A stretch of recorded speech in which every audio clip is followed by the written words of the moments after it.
everyone, it's Alicia. Welcome to the channel. So today we're going to be taking a look at verse mapping with the James method. This is my first verse mapping, so bear with me as we walk through this. And for those of you who may have done it before, I'm always open to comments or suggestions. So I bought this verse map book. And in the beginning of it, it will show you how to actually verse map with all of the instructions on here. So we're going to walk through this step by step. All right, so the first step is to write the reference to the verse in the banner. So we have Philippians 4:6. Then write out the verse in a large circle. So that's this big circle here.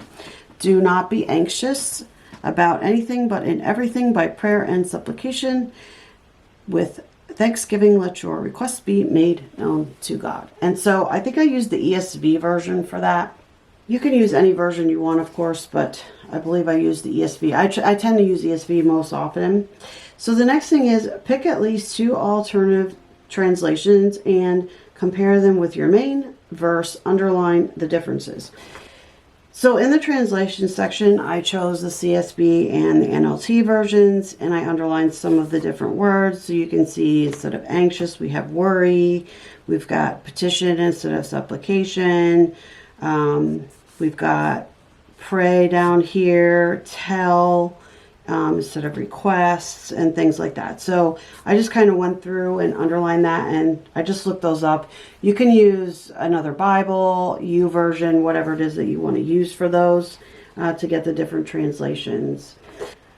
So now we're moving on to the context. It says gather context, being sure to read surrounding verses, chapters, or the entire book. Fill in the context info. You might have to do a little research. So what I did was I just went into my study Bible, and this is Philippians 4. And if I go back into the beginning of my study Bible, there's a lot of different information here regarding Philippians. And so what I did was I looked through here to see what information it had. It talks about timelines. Over here, there's key themes. So I went ahead and looked for Philippians 4:6, which is like right here. Prayer is crucial for maintaining a joyful Christian life. So that's what I did, was look in there. You can look online, do Google, whatever works for you. So some of the things that I noted was Paul was writing this from prison. The chief theme was encouragement, and he was concerned that Philippians continued their faith and rejoice. Prayer is crucial for maintaining a joyful Christian life, which I just actually read to you out of the Bible. So those were all the things that I had put in there. The next section is highlight, circle words or words that are confusing. So it talks about doing words that are confusing. I didn't really do words that were confusing. I did words that I thought were important. So I did anxious, and you could see they're the same color, supplication, thanksgiving, requests, and prayer. Highlight them here, and then you're going to start doing these circles. So in the circles, you're going to write the definition of each keyword in a small circle. A Bible dictionary or lexicon are great resources to use. So what I did was I just kind of did a little bit of a Google, and you can also look in Blue Letter Bible and different things. There's apps that are just Bible dictionaries as well. So I just kind of looked through here. Trouble with cares. It talks about a restless body, numbing fear, uneasy feeling. So I kind of looked it up that way, but you can do it different ways. Like I said, there are apps that are Bible dictionaries, so you can do it that way as well. But that's just the way I did it.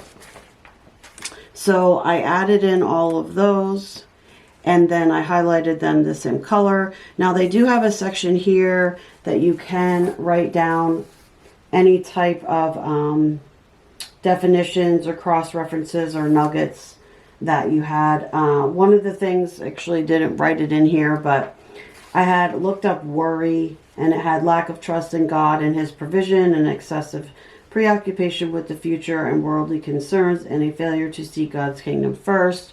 So I'm going to add that in here. I forgot to do that. The next part they ask you to do is to draw a line. So you draw a line to here, here to here, here to here.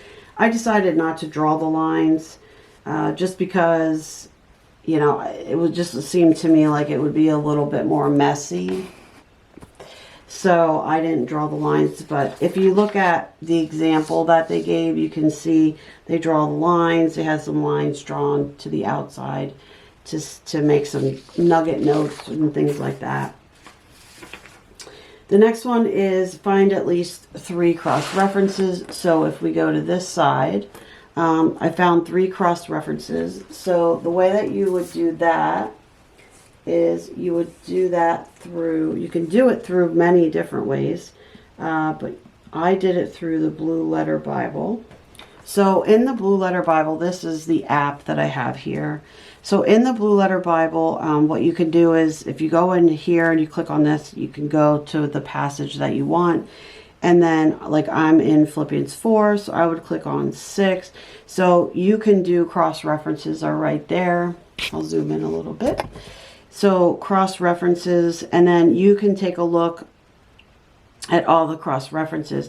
Now this is in the King James Version, but as you go through, you can see it's got the verse there, and then also it gives you each one of these, which is, each one of these right here has to go back to the verse itself. So if you look at this, careful for nothing,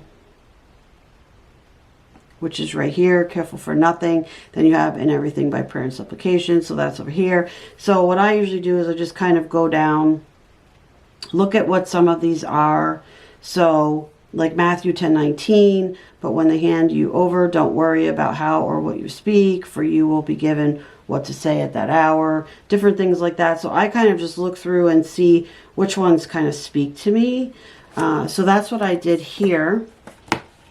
And there's other ones that give you, I think Bible Hub also does it as well. There's a lot of different apps that you can use for that. So I mentioned 1 Peter 5:7, wrote it out, Ephesians 5:20, and Matthew 6:8. Those were kind of the ones that spoke to me. So then the next thing is you're going to talk about the view of God. Now, these are all basically personal, so not all mine are filled in, but these are basically personal views. So when you look at the view of God, it says read over everything you've gathered and ask yourself what it reveals about God. Who does God say he is? Sometimes you have to ponder it and think about it and pray about it. So I just put my view of God in here. And then this part is view of man or self. So based on everything you gathered, what have you learned about yourself or man? What kind of struggles do we face? What should we be doing? What does God's word reveal about us? And so I put a little section in there about that. Then this reflection part is ask yourself questions. Really think about your life in comparison with all you've learned. How can you apply these truths to your life? And then the prayer part is basically asking God for help, praising God, and pouring out your heart to him. So I didn't finish this section, and then I didn't finish the prayer yet. I just left those blank, but that is basically how you do the verse mapping. I thought that the verse mapping, I'm also going to do a video on the word mapping as well. But I thought that the verse mapping was pretty simple overall. I felt like you could, easily look up your definitions, come up with your context from like a study Bible, or you could even Google that, to be honest. Translations are easy to find. You can find your cross references pretty easy.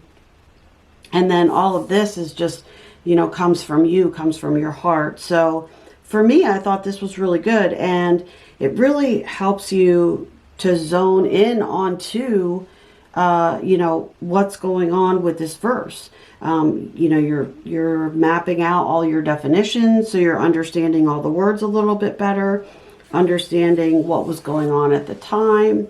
So I really liked it. I enjoyed it. I look forward to doing more of the verse mapping. Let me know what you guys thought, and if you have any other feedback. If you've been doing this for a while, I'd be happy to hear what you have to say. So I hope you enjoyed the video. Thanks for spending the time with me, and don't forget to like and subscribe. It really helps me out. Thank you.